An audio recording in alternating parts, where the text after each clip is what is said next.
We got 2 packages. Would have almost had 3, but I guess I'll talk about that a bit. Also picked up Family Guy seasons 1 and 2, just real quick, so we can actually start digging into these. But yeah, apparently on Friday there was an attempt to deliver what I think is probably the cooking, whatever that Kickstarter thing was. Guess I'm not looking at the name because I'm trying to think about how I'm going to pick up. Let's see what we got here. Sure about throwing Sailor Moon. Yeah, I need to go pick it up from the post office. I think it's one of the most.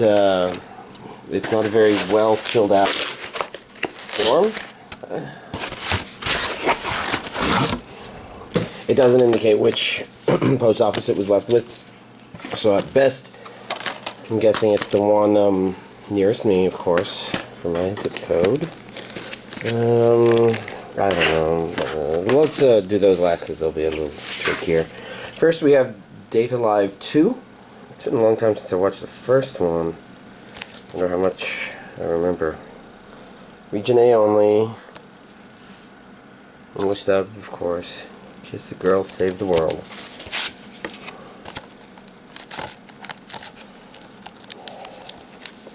In any case, if I'm not showing you the contents of that package this time next week, then well, in this case, I think we've actually got we would have evidence of some mail fraud of some sort going on.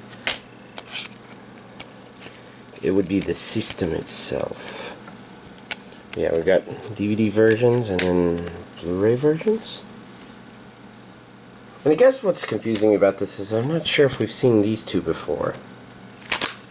Like, I think they're new to this season. I remember... Are those 2 different people? Because I thought they were both the same person. Oh well, Fairy Tale Collection 19. Region A, unknown character. Because I haven't been keeping up on the watching of this.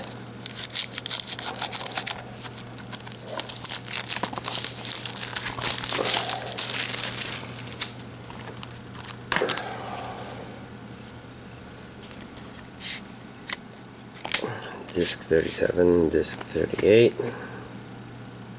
I see DVD symbol, so then these are the Blu-rays. Oh. World. It's a different imagery. Next up, we've got a Celestial Method DVD and Blu-ray versions. Let's see, beginning with this, we see Region A, Japanese with English subtitles only. Greatest secret of all are the ones we hide inside our own hearts.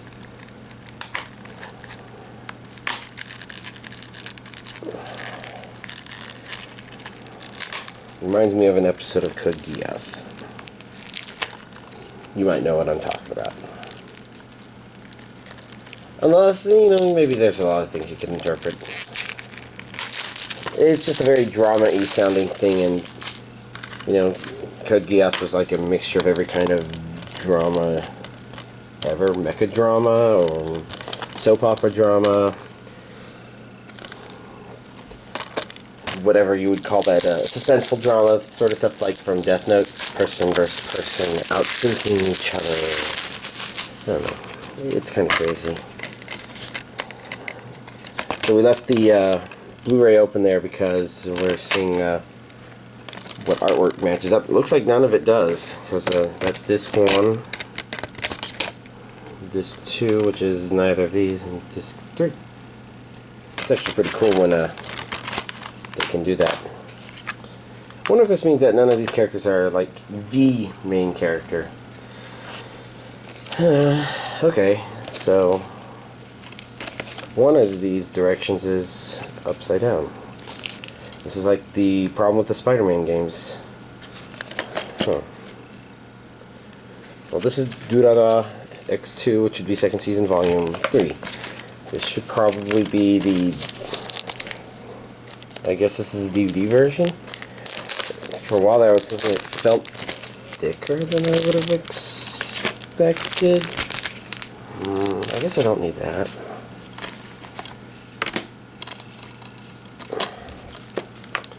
But, I wonder which we should prioritize looking at. DVD first or Blu-ray first?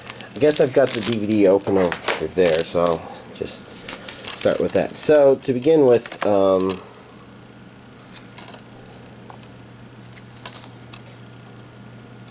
this is the right side up text, and these people that I can barely make out in the front are upside down.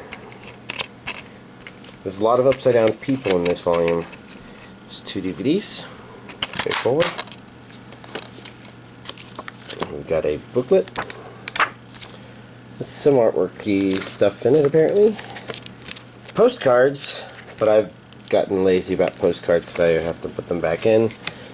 And standard proof of purchase, questionnaire, yada yada yada.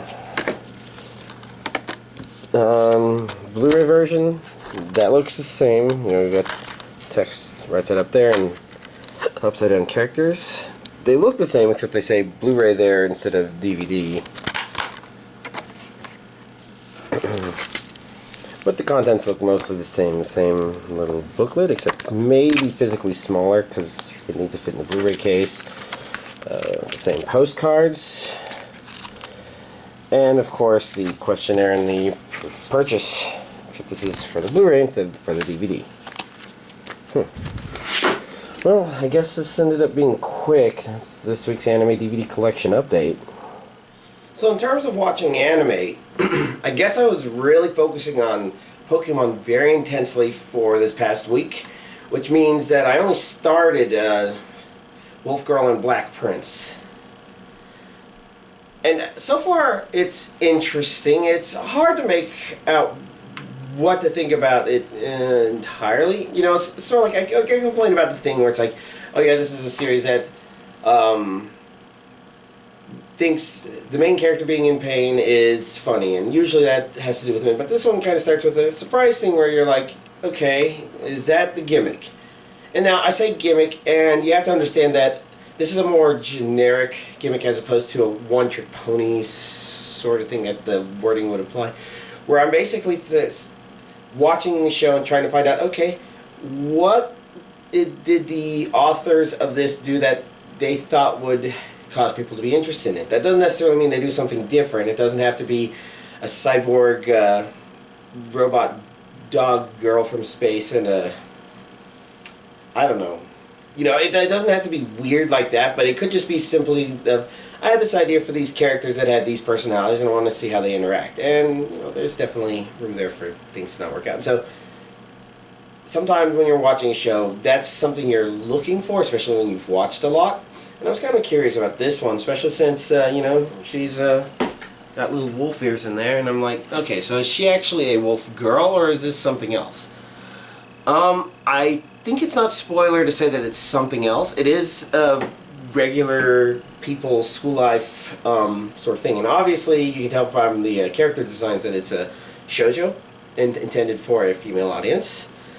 And so understanding that, I think, well, actually I know the general idea is that,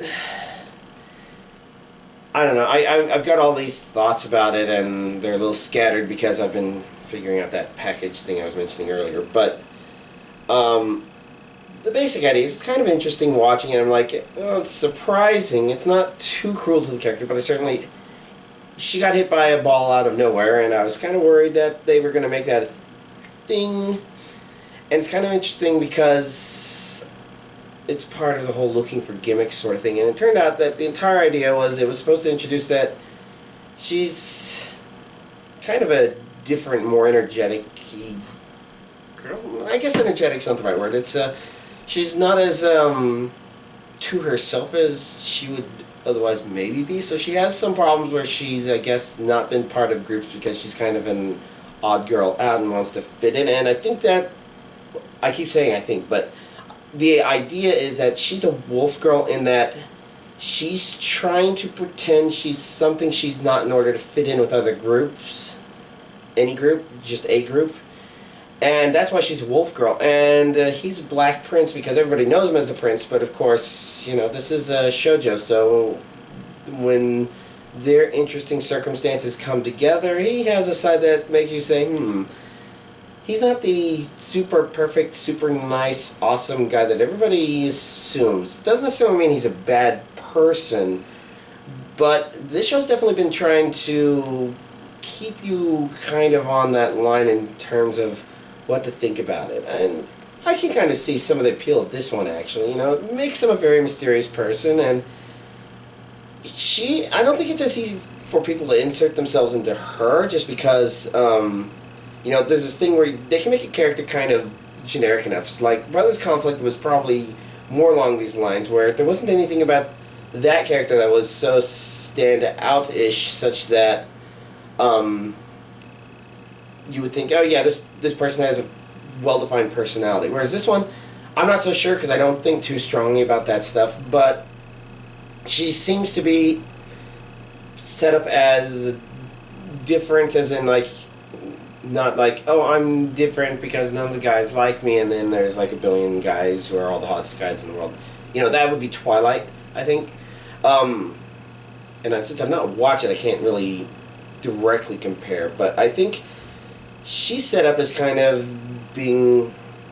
having a bit more of a personality to her than a lot of other characters were, or at least Brother Conflict main girl was. I mean, I didn't feel like she was, I don't think the term is Mary Sue, but it's something else where you create a blank slate for somebody to insert themselves into.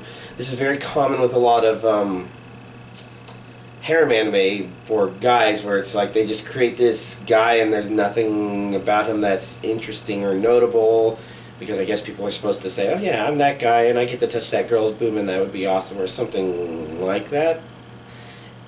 And when I complain about harem, I probably complain because I don't put myself into those situations there. I want to sympathize with the main character. I want to see what happens to the main character, and maybe that's just me. And see, I'm babbling, I'm going all over the place, and I can't even keep things straight. Anyways, it's been interesting. I'm not quite sure what to think about him. There's something about the stuff he says that has a sliver of truth to it, where it's kind of like taken very literally. The way most people would use it, it would probably be a sign of abuse. But like I said, there's this kind of silver lining to it, where I think part of the point of what's going on is he doesn't actually like the concept of people who get lovey-dovey and are together because of those the hormones they get just because they're in that state. And there's something to that, because a long-term relationship isn't really about that stuff, because those hormones die down. And so it's really kind of how you interact with that other person over time. My understanding is that the hormones are kind of designed to produce a baby, where like human infants are born a little premature compared to a lot of other mammals. Actually very premature, because you have to get that head out before it's too big to fit through the pelvis. And the idea is, you have your 9-month gestation period, but then you have a year after that before they catch up to other mammals or something like that. And I don't know if that's like 100% true. That could be complete speculation I heard about, but that's the understanding, where it's like a lot of relationships kind of start hitting a rocky point around the 2-year point, because we probably evolved to bring those children up during that critical period, and then it isn't as important to stay close. But whether or not we form a family unit after that is maybe not necessarily dependent on those hormones per se. If a couple stays around and they produce more kids and they just, take care of each other and take care of their kids, then, that's everything's fine. You don't really need the hormones in order to do that, especially since you probably don't want the hormones to force you into a situation where you're trying to do that, but there's some reason that actually doing that would cause you to not be able to successfully pass on genes to your offspring or something. Selfish gene stuff. And I'm so babbling. I don't know. I guess my mind's just all over the place, especially since I'm talking so much about this and I've only seen a couple episodes. But anyways, I've been interested and curious so far, especially since, like I said, there's like this silver there where it's like, it seems like he's trying to create a relationship with her, possibly not based on hormones, but rather on just trusting each other, working each other, kind of. Except, you know, that's a sliver. It's really just it's really borderline, and it's that sort of thing which, you know, makes me curious, and I think for a lot of girls watching this sort of stuff, the mystery is appealing. So I think there's a little overlap there in terms of my interest here and their interest there. That said, it's probably not going to be a personal favorite, I guess. It's just going to be an enjoyable series, I'm hoping. I have to finish it, though. So I think I already said I was doing Pokemon. The basic reason that was so intense and why that took up so much of my time and energy, I guess it's because I started in mid-February, so it's been about a month since I started playing, and for me, you know, I'm still playing catch-up and there's a lot of stuff to do, and Pokemon always has projects.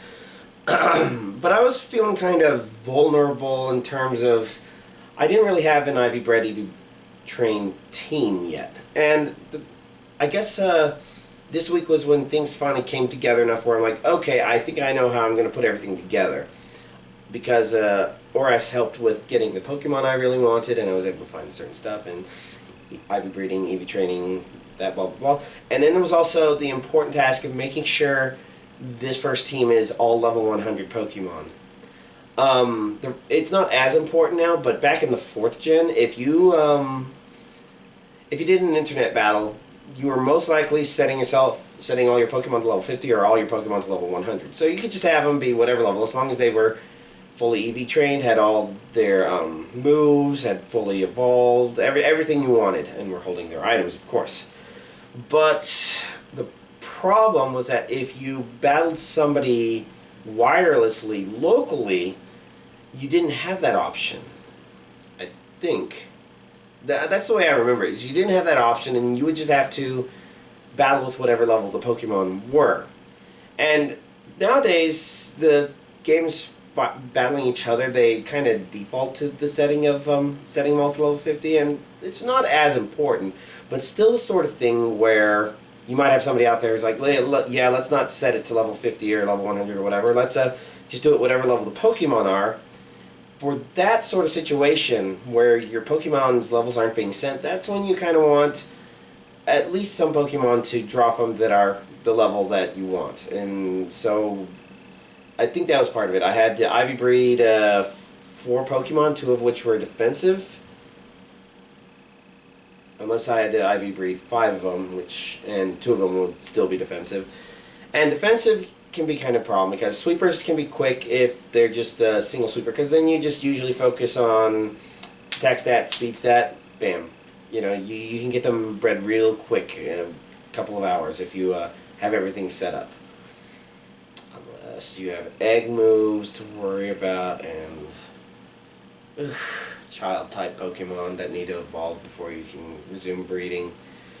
Okay, yeah, there's lots of complications, but you know, with defensive, you generally want the 3 defensive IVs: your HP, your defense, and your special defense, because usually the EV spreads are designed in a specific way, assuming that they are a certain way, and you kind of want, if your Pokemon's supposed to be taking hits, you kind of want to make sure it takes the hits it's supposed to hit, or it's supposed to take. So there's breeding them, and then there was EV training them. EV training is nice and quick now. I still don't have Pokerus, though. I either need to transfer that up from the 4th gen, unless I have that in the 5th gen, which means I really ought to just activate Pokemon Bank. And after that, that meant a lot of time making sure they were all level 100. And since there were a couple of Pokemon, I also leveled up, or Ivy bred, for the Battle Mace and stuff. I went ahead and leveled the 2 of them that weren't level 100 up to level 100, just because they would be useful in case I wanted to swap things out. It means I'm not limited to the team, and that was just something I could be doing at the same time as everything else. So, that's a lot of work. Then that pretty much meant that I was solely focusing on that mostly. And I guess that's where Family Guy came in. I kind of knew I would be in that sort of state. I just couldn't get myself to start any anime because I was focusing so intently on Pokemon, and I'm like, I'll buy Family Guy. This is seasons 1 and 2. That's 28 episodes, and I'll just watch it. And I guess doing that, I kind of understand why some people complain about Family Guy as a series. It's the sort of thing where I think if you just watch like an episode here, an episode there, it's fine. It's perfectly entertaining. But when you just have them thrown at you, now maybe this was just that I also had a headache the entire time while doing it. It was a weird weekend. But it's... if it wasn't something on the background, I probably wouldn't have continued watching it.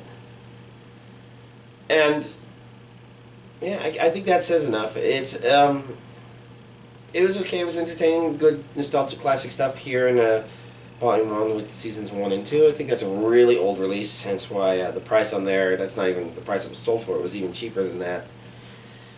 But Pokemon is good.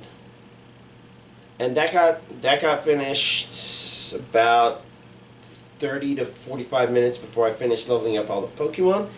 And then once that happened, I started a Wolf Girl Black Prince. So I'm going to be able to continue watching anime. Date A Live 2 is probably a high priority, because the longer I put that one off, the more likely I am to forget what happened before, and I only vaguely remember some stuff. Actually, I probably remember enough to resume Date A Live 2. But Pokemon has to happen, and unfortunately my next task, now that I've got those Pokemon together, I mean, I really want to keep breeding more Pokemon, and apparently I have this desire to make every entry hazard Pokemon ever, and I don't know why that is, because I can't have a team of all entry hazard placers and be productive, because that's kind of counter to the entire idea of having the entry hazard layers persons. You know, maybe you have a couple on the team, but everybody else needs to take advantage of those situations created by the having of entrance hazards. Anyways, next project is berries, I think. Because there's very useful berries. Some of them are useful for correcting mistakes in EV training. I don't think I've made any, but I know my friend who I first introduced EV training to within this month that he started playing, you know, he hadn't done it before. You know, he could really use some of those berries. He may already have them. But then there's also berries that are just really useful, and this is also a good way to see if I needed to catch up on any, because 4 of the berries were event only back in the 4th gen, and I needed to see what they are in the 6th gen. Turns out in the 6th gen, I don't know that they're event only. I don't see that they were only obtainable in events in the 6th gen. They seem to just be part of the Pokemileage Club thing. Yeah. And then 2 of them can only be obtained by getting 100 and 200 consecutive wins in the Battle Mason, respectively. So I have to evaluate whether or not the team I've been doing the Battle Mason stuff with is going to be able to pull that off.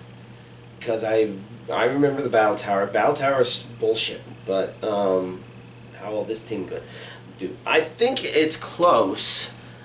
I just have to think, because basically the Pokemon I'm using, I'm leading with a Mega Caesar, Bullet Punch, of course.